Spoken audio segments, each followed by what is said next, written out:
আসসালামু আলাইকুম। একটা গরু হিটে আসার কত ঘন্টা পরে আপনারা সিমেন্ট দিবেন, এই বিষয়ে আমি আজকে আপনাদের কাছে ছোট্ট করে কথা বলবো। এটা হচ্ছে একটা গরু হিটে আসার 18 থেকে 24 ঘন্টার মধ্যে বীজ দিবেন।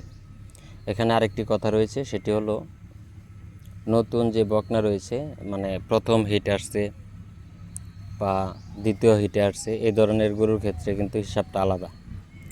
সেক্ষেত্রে হিসাবটা আলাদা এই জন্যই, কারণ এই ধরনের গরু, নতুন গরুগুলো কিন্তু হিটে তার প্রস্তুতি নিতেই সময় নেয় একদিন, এবং দ্বিতীয় দিন পুরোপুরি গরম থাকে, তৃতীয় দিনে অনেক সময় বীজ দিতে হয়।